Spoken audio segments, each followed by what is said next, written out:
اللہ رب العزت کا بہت بڑا احسان اور کرم ہوا کہ اللہ رب العزت نے ہمیں اپنے گھر میں آنے کی توفیق عطا فرمائی۔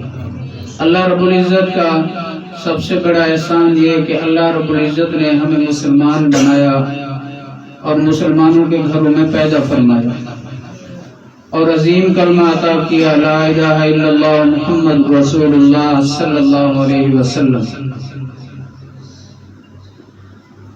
آج کا ہمارے اس محفل کا مقصد سرور کونین صلی اللہ علیہ وسلم کی آمد ہے۔ پوری کائنات اگر مل کر درختوں کی کلمیں بنا لیں، دریاؤں کی سیاہی بنا لیں، درختوں کے پتوں کو ورق بنا کر انسان اور جن مل کر اگر آقا کریم صلی اللہ علیہ وسلم کی تعریف لکھنا چاہیں، انسان تو تھک سکتے ہیں، کلمیں ختم ہو سکتی ہیں، دریاؤں کی سیاہی ختم ہو سکتی ہے، لیکن سرور کونین ساقی کوثر شافی معشر آمنہ کے در یتیم عبداللہ کے لال محمد صلی اللہ علیہ وسلم کی تعریف بیان نہیں کر سکتے۔ ہم تو صرف اس مقصد کے لیے بیٹھے ہیں تاکہ کل قیامت والے دن حضور صلی اللہ علیہ وسلم کے غلاموں کی جب نام لیا جائے تو ہمارا بھی اس لسٹ میں نام آ جائے۔ جس طرح حضرت یوسف علیہ السلام مصر کے بازار میں بولی لگ رہی تھی، ان کی بک رہے تھے، ایک بوڑھی عورت ایک کپاس کی گٹھڑی لے کر جا رہی تھی۔ راستے کے اندر اس سے کسی نے پوچھا کہ اے اماں تو کہاں جا رہی ہے؟ تو اس نے کہا میں نے سنا ہے کہ یوسف علیہ السلام مصر کے بازار میں بک رہے ہیں، میں چاہتی ہوں کہ میں خرید لوں ان کو۔ تو اس بندے نے کہا کہ اے اماں اسے تو خریدنے کے لیے بڑے بڑے تاجر آئے ہوئے ہیں، بڑے بڑے بادشاہ آئے ہوئے ہیں، سونے کے برابر بک رہے ہیں یوسف علیہ السلام، تو اس روح کی گٹھڑی سے کیا خریدے گی؟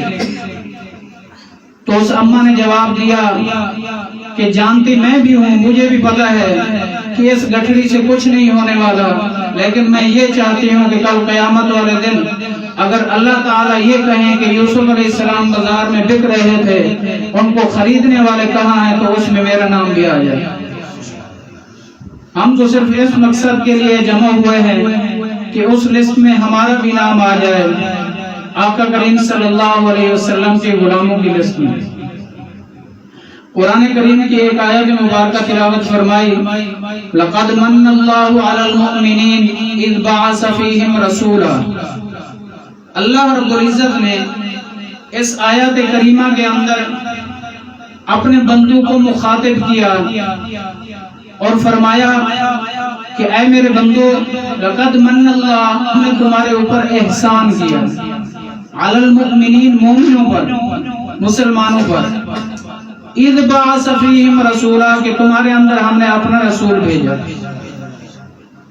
اب اللہ رب العزت نے یہ سب کچھ انسانوں کے لیے کیا، فضا، خلا، ہوا، پانی، کھانا، جو کچھ بھی ہے انسانوں کے لیے ہے، جنات بھی انسانوں کی خدمت کے لیے، جتنی بھی مخلوقات ہے تمام کی تمام انسان کی خدمت کے لیے۔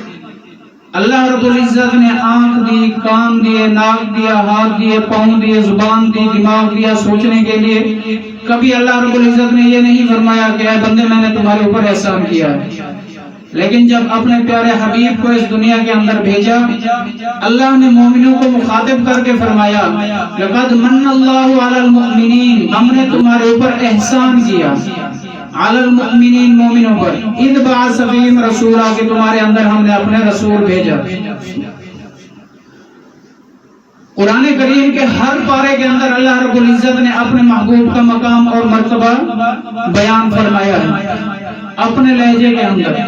پورا قرآن میں جتنے بھی انبیاء علیہ السلام اس دنیا کے اندر آئے، 1,24,000 کم و بیش انبیاء علیہ السلام، اللہ رب العزت نے ہر نبی کو اس کے نام سے پکارا، لیکن آقا کریم صلی اللہ علیہ وسلم کو اللہ رب العزت نے القابات کے ساتھ پکارا ہے۔ جہاں بھی آقا کریم صلی اللہ علیہ وسلم کا تذکرہ ہوا وہاں پر آقا کریم صلی اللہ علیہ وسلم کے لقب کے ساتھ اللہ رب العزت نے بیان کیا۔ حضور صلی اللہ علیہ وسلم کی آمد سے پہلے کہ ظلم کا اندھیرا تھا، جہالت تھی، اللہ رب العزت نے اپنے پیارے حبیب کریم صلی اللہ علیہ وسلم کو دنیا کے اندر مبعوث فرمایا۔ ایک واقعہ لکھا ہے سیرت کی کتابوں میں، ایک یہودی عالم تھا۔ ایک دن صبح کے وقت وہ ایک ٹیلے پر چڑھا اور وہ چلانے لگا، سب کو بلا لیا اس نے، سب کٹھے ہو گئے۔ جب کٹھے ہوئے انہوں نے پوچھا کہ کیا وجہ، کیوں شور کر رہے ہو؟ تو اس نے کہا آج میں نے وہ ستارہ طلوع ہوتے ہوئے دیکھا ہے، آج وہ آخری نبی و زمان آ گئے ہیں دنیا کے اندر۔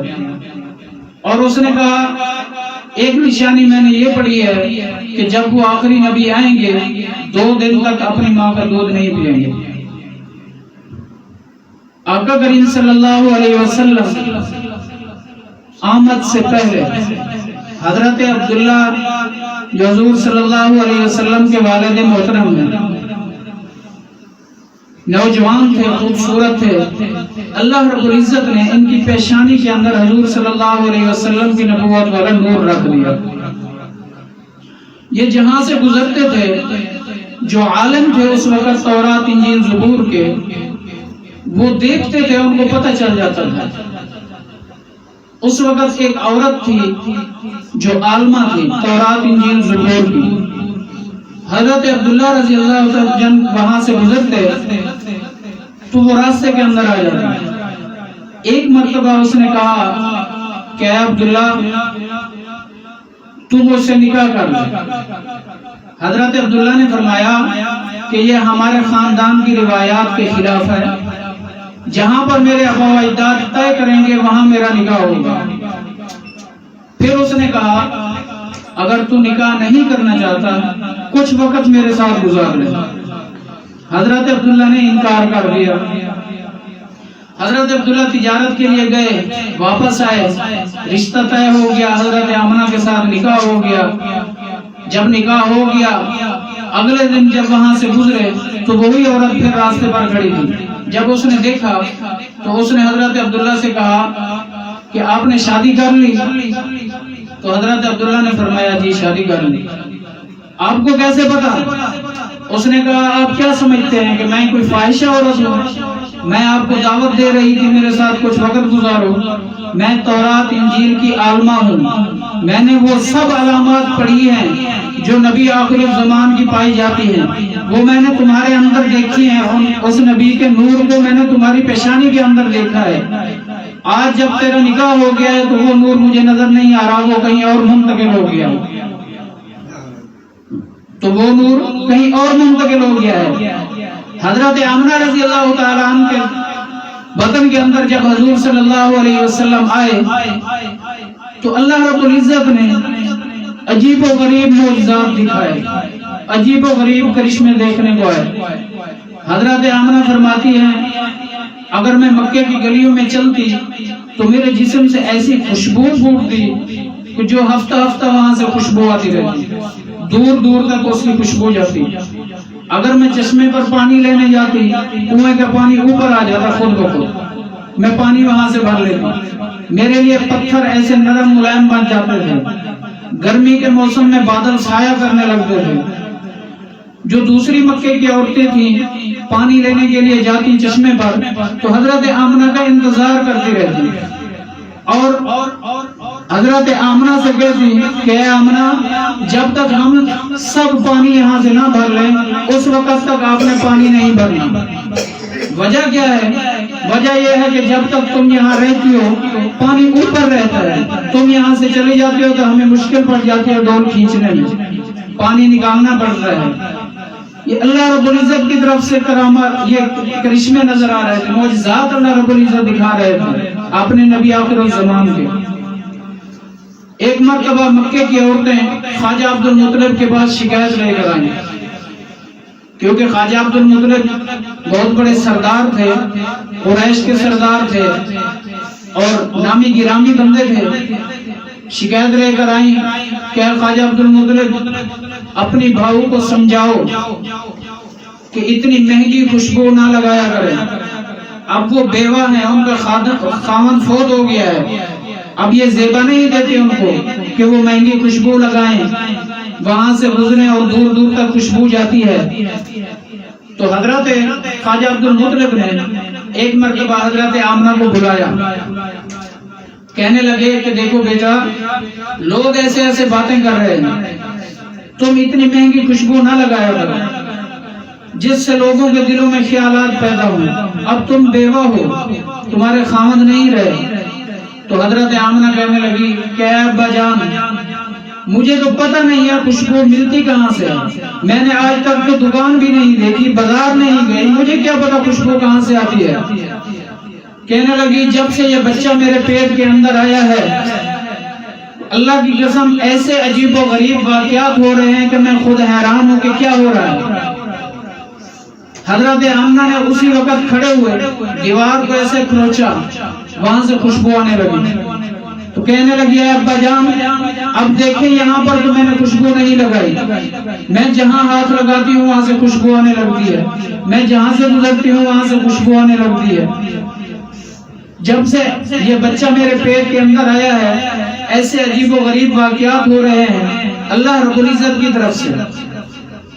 جب حضور صلی اللہ علیہ وسلم کی پیدائش ہوئی، دنیا کے اندر تشریف لائے، تو لکھا ہے کہ پورا مکہ روشن ہو گیا۔ حضرت آمنہ فرماتی ہیں کہ اتنا روشن ہوا، میں کیسر اور کسرا کے اندر اونٹوں کی لائنیں دیکھی جاتی ہوئی، یعنی اتنی روشنی پھیل گئی چار سو حضور صلی اللہ علیہ وسلم کی تشریف آوری پر۔ جب آپ صلی اللہ علیہ وسلم دنیا کے اندر تشریف لائے تو اس وقت مکہ کے اندر جو 360 بت رکھے ہوئے تھے وہ گر گئے خود بخود، اور وہاں سے ایک آواز آئی کہ آج وہ ہستی دنیا کے اندر آ گئی جس نے مجھے شرک سے پاک کیا، بدعات سے پاک کیا، رسومات سے پاک کیا۔